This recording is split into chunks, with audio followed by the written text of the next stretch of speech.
상업용 부동산이 하락 위험이 있다라고 해서 굉장히 위험하긴 한데, 그런데 어디서 힘든 일이 발생했냐 하면 파생상품에서 발생. 파생상품. 네. 상업용 부동산의 부실이나 그 대출의 문제가 지금 사실 시에로가 위험해요. 이제는 금리 하락기에 완전히 진입을 했다.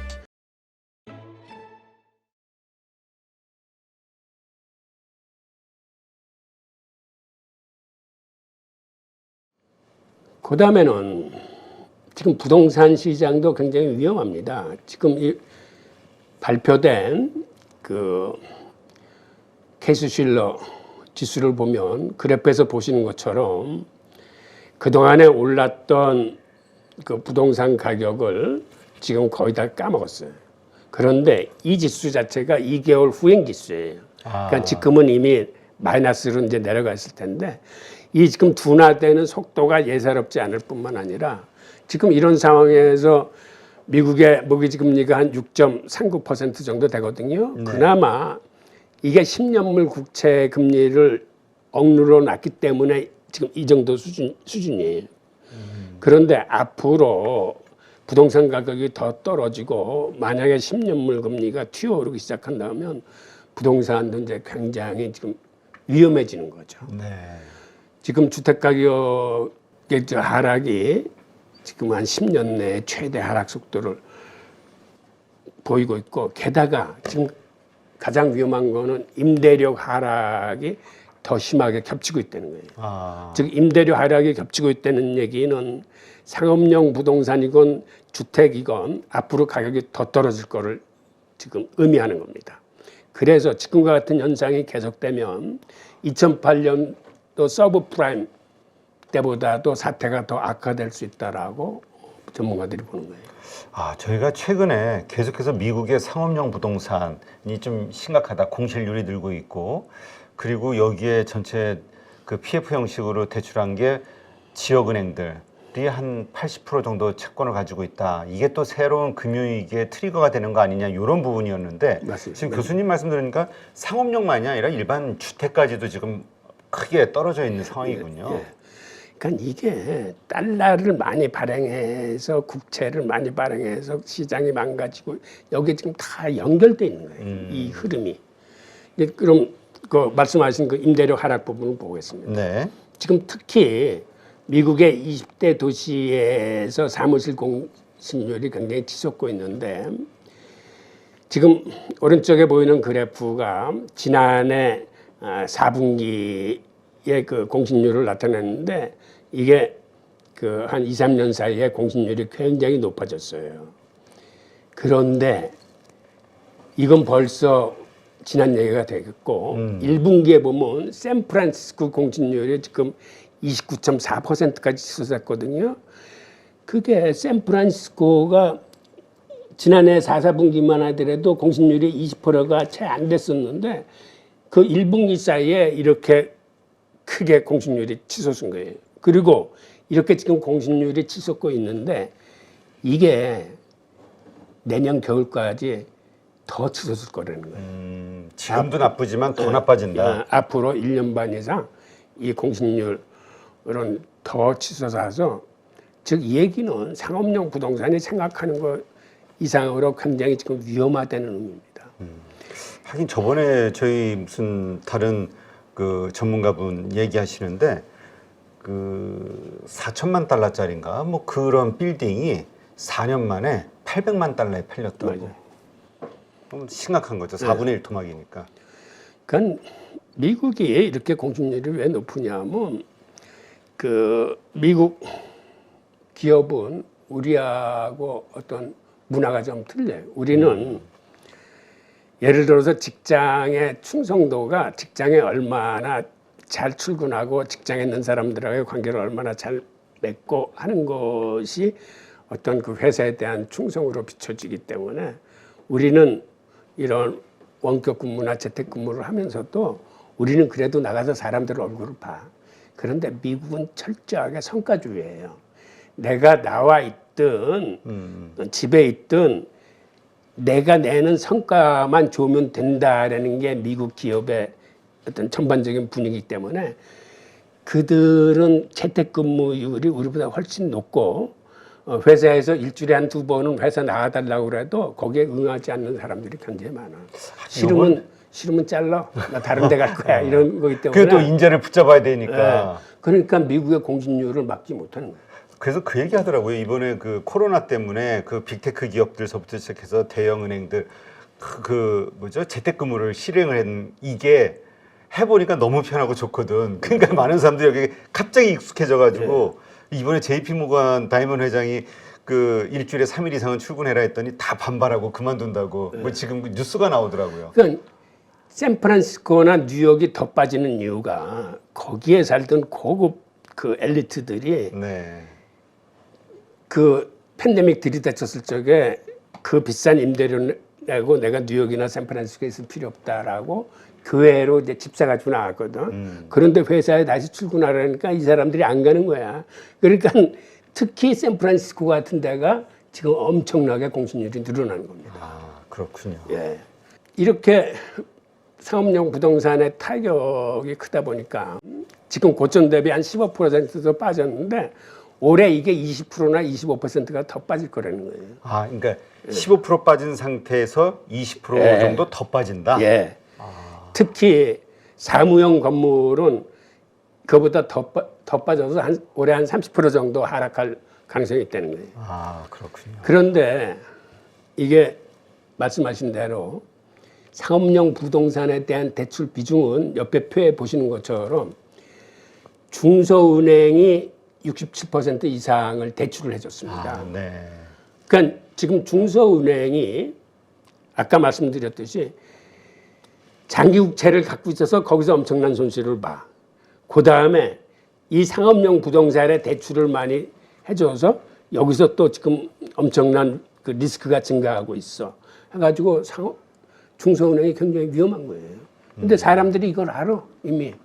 그래서 실리콘밸리 은행을 봉합한 것처럼 보이지만은 중소은행에서 사람들이 그 예금을 빼서 지금 안전한 것으로 이렇게 도피시키고 있어요. 그래서 지금 중소은행 위기의 본질을 다시 한번 살펴보죠. 네. 말 나온 김에. 우선 그들이 갖고 있는 보유자산, 특히 장기국채 가치 훼손이 지금 심합니다. 즉 가격이 많이 떨어졌어요. 그 다음에 중소기업은행에 예금한 사람들이 수익성 높은 단기자금으로 예금을 빼내고 있어요. 그 다음에 좀 전에 설명드린 것처럼 상업용 부동산 대출을 특히 중소기업은행들이 많이 해줬는데 그 부실화의 진행 속도가 지금 빨라. 그러다 보니까는 가장 큰 문제는 중소은행들이 갖고 있는 어떤 장기국채 자산 대비 그들이 예금으로 받아들이고 있는 그 부채, 즉 단기 예금들이 이게 불일치가 일어나서 자금력이 있어도 이거를 순발력 있게 대처를 못하면은 그 부도를 낼 가능성들이 있는 거죠. 네. 그리고 또 하나의 문제는 그들이 지금 받은 예금 금리는 한 평균 한 1.75% 정도 된다는데, 그러니까 1.75%의 이자를 은행은 지급을 해야 되는데 그들이 갖고 있는 자산들, 장기국채를 포함한 자산들의 수익률은 1%뿐이 안 돼. 그러니까 버는 돈보다 지금은 쓰는 돈이 더 많은 거예요. 네. 그러니까 구조적으로 점점 망하는 길로 지금 들어가 있는 거예요. 참 이게 상당히 심각한 문제네요. 그러다 보니까 최근에 여러분들이 잘 아시다시피 퍼스트 리퍼블릭 문제가 생겼을 적에 이거를 재빨리 연준하고 JP모건이 합의를 해서 JP모건이 인수를 했어요, 최근에. 그럼에도 불구하고 이걸 인수하면서 JP모건의 제이미 다이먼은 이제 은행 위기는 끝났다라고 이제 뻥카를 한번 쳤는데 사람들이 그걸 믿어주지 않는 거야. 그래서 최근에는 중소기업의 은행들의 주가가 이렇게 폭락하고 있습니다. 네. 이제 옆에서 보이는 것처럼 홈스트리트 은행은 75% 빠졌고, 뭐 패괴스트 뱅커프도 71%. 지금 엄청나게 이게 지금 번져 나가고 있는 거예요. 주식이 이렇게 계속 떨어지고 있어요. 연준이 이걸 막기 위해서 그 실리콘밸리 사태 때 그 BTPF, 즉 갖고 있는 국채의 액면가 100%를 대출해 주겠다 그래서 일단 국채의 매도를 막지 않았습니까? 그럼에도 불구하고 발작 확산될 가능성이 지금 점점 높아지고 있는 거예요. 근데 이게 어떻게 보면 자연스러운 현상일 것 같아요. 저희 같아도 지금 내가 은행에 내 돈을 맡겨놨는데 여기가 좀 불안하다 그러면은 진짜 1등 은행 뭐 KB가 됐든 아니면 뭐 우리은행이 됐든 이런 대형 은행에다 옮기려고 하겠죠. 일반 중소기업이나 뭐 조그만 뭐 단위 농협이나 뭐 이런 데 있다가 보면.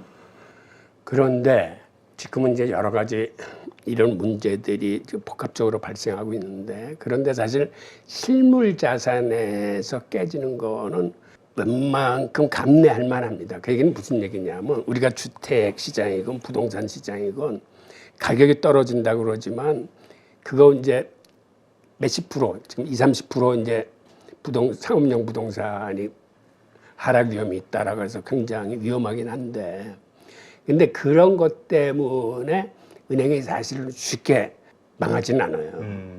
그런데 어디서 정말 힘든 일이 발생했냐면 파생 상품에서 발생. 아, 파생 상품. 네. 지금 그 얘기를 잠깐 드리면, 네. 사실 2008년 금융위기도 그 파생 상품 때문에 맞습니다. 사실 공포가 극심했던 거죠. 알 수 없어서 손실 규모를. 맞습니다. 지금 옆에서 보이는 그래프에 보면 2008년 금융위기의 그 도화선이 CDO라는 파생 상품에서 일어났는데, 지금 CDO 발행액에 비해서 CLO 발행액은 그거보다 훨씬 높이 치솟고 있습니다. 와, 그 2008년 금융위기 때 그 CDO보다도 5배 이상 발행이 된 건가요? 이게 지금 생각보다 굉장히 위험해요. 지금 이 그래프가 지금 2017년 분이 안 되기 때문에 옆에 네. 그래프, 최근의 그래프를 갖고 왔는데, 최근으로 갈수록 보시다시피 발행액이 지금 점점 늘어나고 있어요. 아, CLO가 옛날에 CDO에 비해서 이렇게 엄청나게 발행되고 있는데, 문제는 지금의 이러한 상업용 부동산의 부실이나 기업 부실 그 대출의 문제가 예사롭지 않게 커지기 때문에 지금 사실 CLO가 위험해요. 그 내용을 한번 보겠습니다. 네. 이렇게 지금 CLO 발행이 급증한 이유 중에 하나가 글로벌 금융위기를 맞고 나서 이게 CDO라는 게 문제가 있구나. 그 당시 CDO는 사실은 주택담보대출 채권만을 가지고 만든 파생상품이 CDO예요. 그러다 보니까 이렇게 기초자산을 하나만 가지고 하니까 여기에 문제가 생기면 이게 직격탄을 맞는구나 해서 이 기초 담보가 되는 이 채권들을 좀 다양화시키자라고 해서 만들어낸 게 사실은 CLO예요. 그러니까 CLO는 이거는 주택대출 담보뿐만 아니라 상업용 부동산 대출 채권과 그다음에 부실 기업들의 대출 채권 이런 것들을 여러 가지를 모아서 만들어낸 게 CLO입니다. 그런데 문제는 지금 보시다시피 주택도 가격이 하락하면서 지금 위험해졌지만 더 위험해진 게 상업용 부동산이고, 그다음에 최근 들어와서 이렇게 그 기준금리가 올라가면서 부실 기업들의 그 대출도 그 디폴트가 더해지고, 그러니까 오히려 다양화를 다각화시켜 가지고 위험을 분산해 놓는다고 했는데 해필이면 그 분산해 놓은 위험들이 지금 더 위험해지고 있는 거예요. 파생 상품 이게 월스트리트의 탐욕 때문에 자꾸 이런 일들이 벌어지는 거 아니냐. 이번엔 좀 규제를 해야 된다. 이게 지난번 미국 국민들의 그 월가 정화 운동도 있었는데, 그래서 뭔가 좀 그래서 우리가 2008년이 아니죠. 그 이번 코로나 사태가 벌어졌을 때도 CLO에 대해서 이 혹시나 터지지 않을까 이런 얘기들이 있었지만, 이러이래 이렇게 해서 안전장치가 다 돼 있어. 이렇게 좀 넘어왔었단 말이죠. 근데 이제 부각이 되고 있군요. 예. 그런데 이 파생 상품이 왜 위험하냐 하면 이건 주식 거래하고 틀려가지고 이게 장외 거래 상품입니다. 네. 그 얘기는 무슨 얘기냐면 주식이나 이런 거는 다 알아. 누가 얼마큼을 뭘 갖고 있는지. 그런데 장외 거래에서 서로 당사자끼리 거래한 거는 누가 얼마큼 갖고 있는지 모르는 거예요. 그러니까 CL에서 문제가 터지면 금융기관 간에 서로 불신이 싹트는 거예요. 제가 부실을 얼마큼 갖고 있을지 모르니까 동거래가 일시에 딱 끊깁니다. 신뢰가 무너지는군요. 네, 신용경색이 오는 거예요. 하루아침에. 즉 신용경색이 온다는 얘기는 세계가 금융위기로 확 빠지는 거예요. 단시간에. 이게 2008년도에 있었던 현상이죠. 맞아요. 똑같은 아무리 일이 뭐 골드만삭스고 뭐고 못 믿겠는데 뭐. 네. 그리고 지금은 그때보다 파생 상품의 규모가 더 커. 네. 그리고 오히려 지금 더 위험해. 상황이. 이러한 상황이기 때문에 최근에는 지금 어떤 얘기가 시장에서 흘러나오냐 하면 연준이 이제는 더 이상 금리를 올리지 못하고 지금 저렇게 폭락한 장기 국채가 이제는 저점 온 거 아니야? 이거 돌았으면은 여기 지금 투자하면 대박 나는 거 아니야? 라는 분위기가 시장에 좀 있어요. 그래서 저희도 그 10년물 장기 국채 이상 거기 미국에 거기에 투자하는 ETF 뭐 그것도 레버리지 저 TMF 뭐 이런 것들에 한국인들이 엄청 투자했다는 뉴스를 전해드린 적이 있거든요. 예. 그래서 지금 상황을 보면 지금 시장에서는 연준이 금년에 금리 인상을 종료할 거다라고 기대하는 사람들이 많고 그렇다면 투자 수요가 회복될 거다라는 이제 기대가 쫓아오고 있고 그래서 지금 오히려 장기 국채 같은 데 투자해야 될 시점이 가까이 오고 있지 않느냐라는 분위기가 있는데 저는 여기서 투자자 여러분들한테 다시 강조하고 싶은 얘기는 설사 투자를 하더라도 우리가 지금은 앞에 설명한 것처럼 불확실성이 굉장히 상존하는 시기입니다. 그러니까 한마디로 뭐가 어디서 어떻게 터져서 문제가 더 악화될 수 있는 상황이 있어요. 그래서 투자를 하더라도 우리가 이제는 금리 하락기에 완전히 진입을 했다. 즉 발목에서 잡을 생각을 하지 마시고 무릎 위에서 잡더라도 좀 덜 먹더라도 확실히 상황을 보고 투자할 것을 제가 추천을 드립니다. 그리고 이렇게 말씀드리는 가장 큰 이유 중에 하나가 이미 미국 정부가 네. 2023년 회계연도에 재정 적자를 한 1조 4천억 달러를 예상했는데 이미 1분기에 1조 1천억 달러의 적자를 봤어요. 네. 그건 앞으로 미국 정부의 적자 규모는 얼만큼 더 커질지 몰라요. 그리고 여태까지 쭉 말씀드린 것처럼 시장에 지금 국채 시장이나 이런 게 굉장히 지금 비정상적으로 들어가는 일종의 비상 상황이에요. 네. 그러니까 이런 상황에서는 시장을 너무 낙관적인 시각으로만 바라보시지 말고 양쪽의 가능성을 다 열어두시고 좀 신중한 투자가 되지 않을까 하는 그런 생각을 합니다. 네. 사실 저희가 국채에 대해서는 특히 미국채에 대해서는 뭐 말씀은 우리가 뭐 위험자산 이제는 더 이상은 안전자산이 아니다 이렇게 얘기하지만 그래도 안전자산으로 대부분 많은 분들이 생각하고 요번 기회에 당연히 이제 금리 인하를 기대하고 당연히 지금은 국채를 사야 될 때야 이러한 공식을 가지고 있는데 요것도 한번 의심해 봐야 된다. 지금은 사실은 한대면은 안전한 단기 국채 쪽을 하셔야 되고 장기 국채는 국채를 하더라도 정말 완전히 99% 확신이 섰을 때 이제는 상황이 그 예전하고 틀리다라는 네. 확신이 섰을 적에 이제 장기 국채 투자에 들어가셔야 되는 거죠. 지금 사실 말씀하신 뭐 CLO라든가 여러 가지 이런 것들이 꼭 터진다는 게 아니라 이러한 위험성이 있으니 그 가운데서의 변동성 물론 뭐 연준이 됐든 미국 정부가 됐든 세계 중앙은행들 뭐 다 파악하고 뭔가 노력을 하겠죠. 뭔가 막기 위해서. 그렇기 때문에 이게 위기 상황이 터질지 안 터질지는 지나봐야지 알겠지만 결국은 그 과정에서 어떻게 됐든 벌어질 수 있는 변동성 이거를 감안한다면 조금은 보수적으로 봐야 된다. 예, 이렇게 좀 정리를 하겠습니다. 네, 오늘도 이렇게 해서 미국 달러, 그 다음에 미국 국채와 관련된 세계적인 여러 그 짚어봐야 될 맥락들을 한번 짚어봤고요. 아마 우리 방송을 보시는 많은 가족분들께 큰 도움이 되지 않았을까 생각이 됩니다.